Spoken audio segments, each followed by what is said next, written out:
Hi, welcome to the Soap Scoop, a sort of Battersea Dogs home for the motley mongrels running loose in the world of soaps. I'm Toby Earle.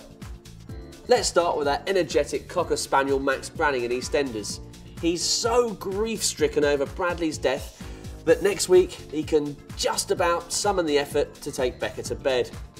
Yes, Becca, the psychiatric outpatient who's his ex-mistress Stacey's best mate. But when she gets a call and suddenly leaves, suspicious Max picks up the scent of something unsavoury. He follows her to a derelict flat. Where's Stacey's hold up?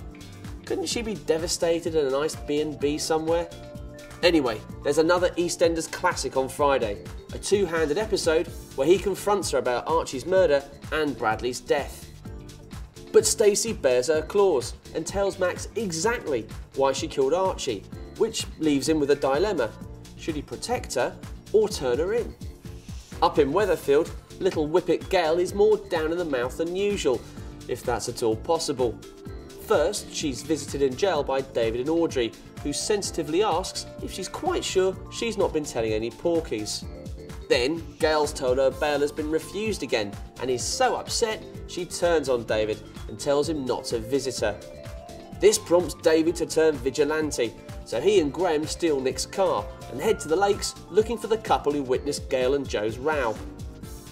When they do catch up with these blabbermouths, they threaten to call the Rozzers, and later, Nick's furious when the coppers warn they could charge David with being a pervert. I mean perverting the course of justice. That Cindy Hutchinson is like an eager beagle at the police lineup in Hollyoaks, sniffing up everyone as the potential abductor of little Holly.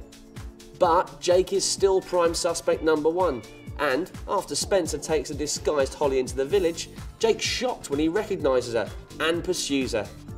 But Holly trips and cracks her head, so when Jake turns up with the injured mite, he's more zero than hero. He's arrested, but when he's released, the locals still think he's guilty. The pressure's all too much for him, and he vanishes. Still certain of his guilt, Cindy insists he's done a runner and turns to Darren for support, while Tony shares his woes with Teresa. Meanwhile, Holly remains in a critical condition, and Jake soon reappears with a mysterious woman and a little boy. Aaron turns into a right nasty pit bull in Emmerdale, taking to Paddy in a not in the slightest bit camp fury when the vet asks him if he's gay.